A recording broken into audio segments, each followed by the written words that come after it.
Saludos a todos y bienvenidos a este rinconcito donde usted y yo hablamos de todo un poco y de cualquier cosa. Las noticias seleccionadas para el día de hoy son hasta las 12 de la medianoche del 5 de diciembre. Comencemos. El medio noticioso de Newsweek, en su publicación del 2 de diciembre, alega que grupos armados respaldados por Irán entraron a Siria para ayudar al presidente Assad para combatir contra los rebeldes. Otros medios alegan que Irán le dio instrucciones directamente a sus grupos proxy en Irak y Siria para que apoyen el gobierno de Assad en sus batallas contra los rebeldes. Por otro lado, se indica que los rebeldes han sido exitosos en conquistar la ciudad de Hama, forzando la retirada del ejército de Siria. Aparte de las noticias que han surgido de que la Fuerza Aérea de Rusia está respaldando al gobierno de Siria, conduciendo ataques contra los rebeldes, hasta ahora no hay ninguna información de que los soldados rusos estén batallando en tierra junto con los soldados de Siria. Aunque el líder de los rebeldes en Siria alega que ha remodelado su imagen y ha renunciado a sus antiguas creencias, usted debe saber que el líder de los rebeldes en Siria, de nombre Abu Mohammed al-Golani, era un comandante de Al-Qaeda. O sea, que siempre existe la posibilidad de que si Abu Mohammed al-Golani llega al poder, puede declarar que Siria le pertenece a los ideales de Al-Qaeda.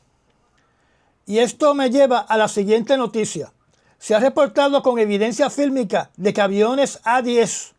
conocidos por su gran capacidad destructiva para brindar apoyo a unidades en tierra, ha sido filmado volando sobre los cielos del este de Siria.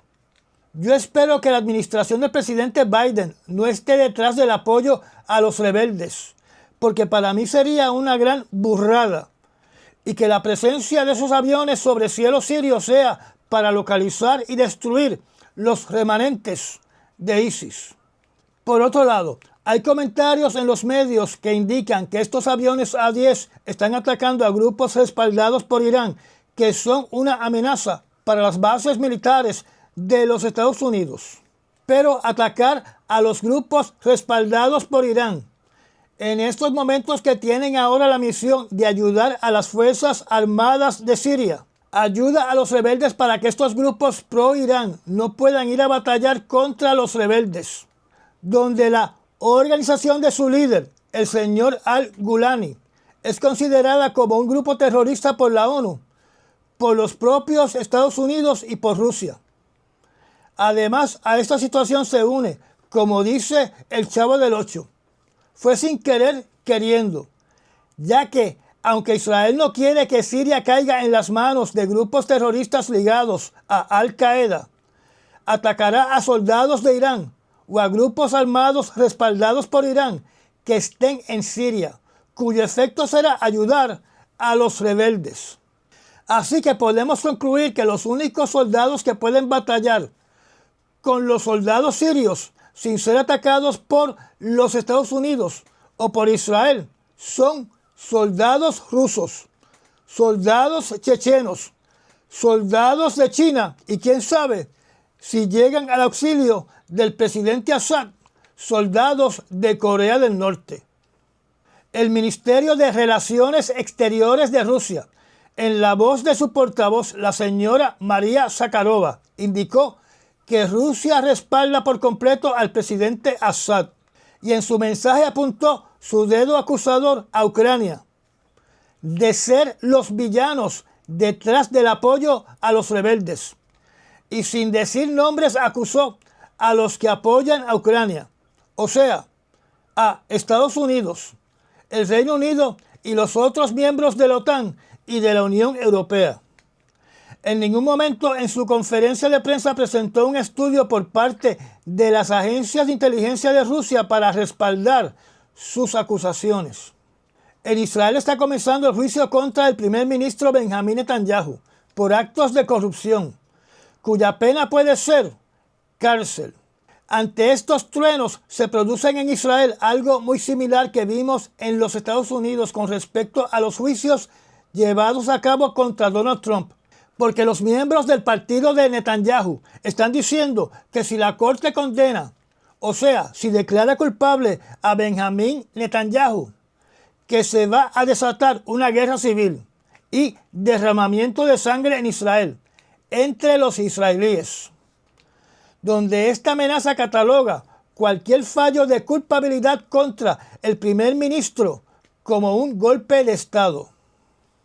Una noticia interesante que salió durante el día de hoy, antes de la medianoche, titulada "Un portavoz de las Fuerzas de Defensa de Israel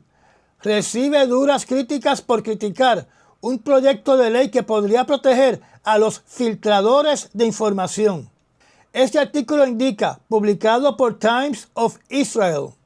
que el Parlamento de Israel está tratando de pasar una ley que protege a personal militar que revelen secretos de las Fuerzas de Defensa de Israel al primer ministro o al ministro de la Defensa, sin autorización del comandante de las Fuerzas Armadas de Israel.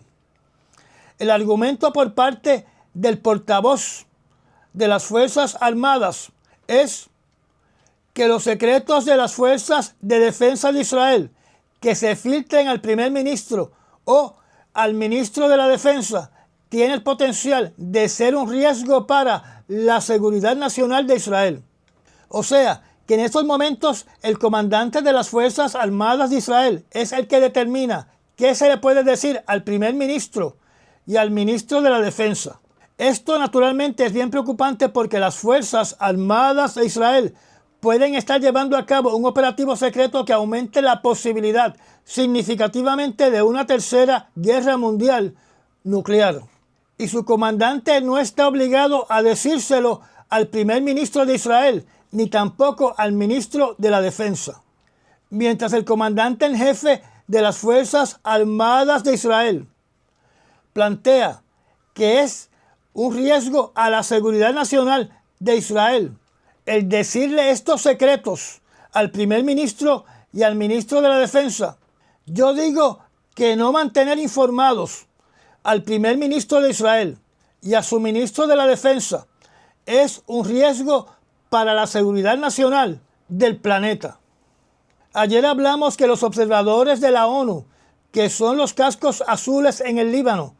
habían reportado desde que comenzó la tregua entre Israel y Hezbollah más de 100 violaciones por parte de Israel, donde Israel se ha mantenido en su postura de que es Hezbollah el que está violando los acuerdos de paz. Y eso se refleja en la amenaza que hizo el primer ministro de Israel, el señor Benjamín Netanyahu, que acaba de lanzar la amenaza descrita en el reportaje con el siguiente título: Israel advierte al Líbano sobre guerra mayor y sin excepciones si Hezbollah rompe la tregua.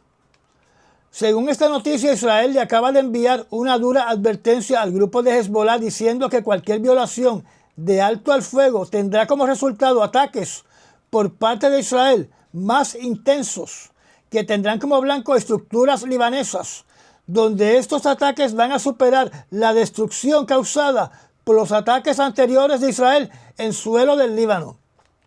Israel responsabiliza al gobierno del Líbano por no desarmar a los combatientes de Hezbollah. Y por ende se entiende que Israel atacará a todo el país del Líbano. Durante el día de hoy me encontré con un artículo que me llamó mucho la atención, titulado "Tras victoria de Trump, la desinformación rusa busca dividir a Estados Unidos y Ucrania". Como ustedes saben, yo les mencioné que los programas del propagandista llamado Solovjov en la televisión rusa apareció la señora Margarita Simonyan, editora en jefe del medio de noticias RT, hablando llena de contentura y orgullo porque su campaña propagandista para influenciar a la sociedad estadounidense, donde contrató por millones de dólares a influencers para denigrar a los demócratas y exaltar al presidente Trump, fue todo un éxito. Relacionado a esa campaña propagandista y desinformación, se publicó un artículo por Prensa Asociada con el título "Tras victoria de Trump, la desinformación rusa busca dividir a Estados Unidos y Ucrania". El contenido de este reportaje dice lo siguiente: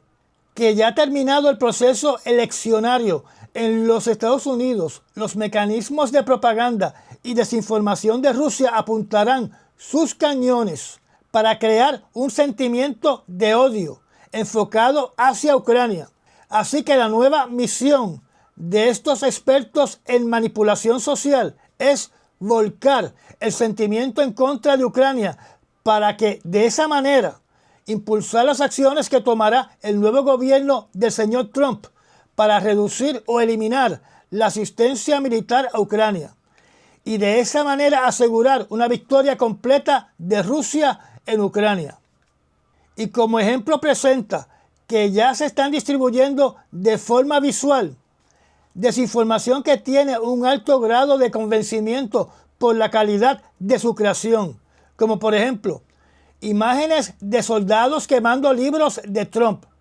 llamándolo cobarde, y soldados ucranianos disparando a un maniquí que lleva la gorra que utiliza el presidente Donald Trump, que dice "Make America Great Again". En lo que tiene que ver con la guerra en Ucrania, todo sigue el mismo patrón,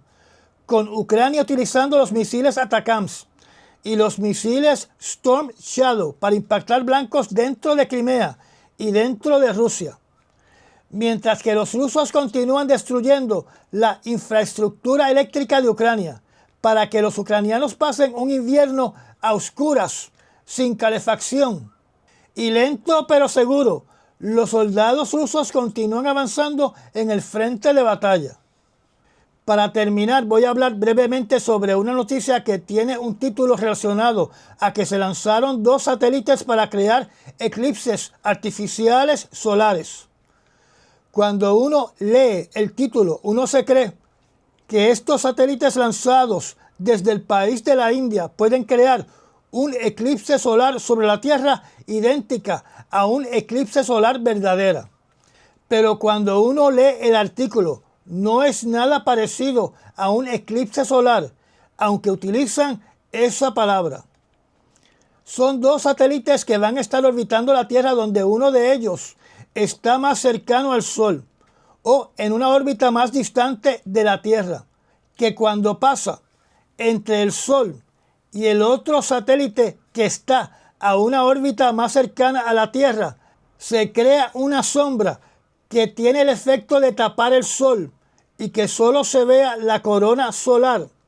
por un espacio de unas horas sobre el sensor o los sensores que están en el satélite más cercano a la Tierra.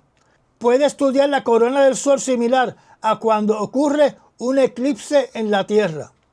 Así que hace más o menos la misma función que la sonda SOHO, que tiene un escudo que bloquea la esfera del Sol para ver su corona. Pero en este caso son 2 satélites en una operación mucho más complicada y que requiere mucha más precisión para duplicar en el espacio un eclipse solar.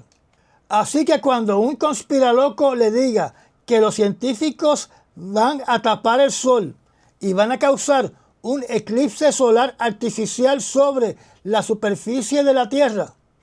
ya usted está enterado de que esa apreciación de estos conspiralocos son mentiras. Y ya llegamos al final de esta charla. Gracias a los miembros patrocinadores de la zona privada del canal y a las personas que también patrocinan este canal mediante los Super Thanks. Si no está suscrito, lo invito a que se suscriba y aprieta la campanita de notificaciones.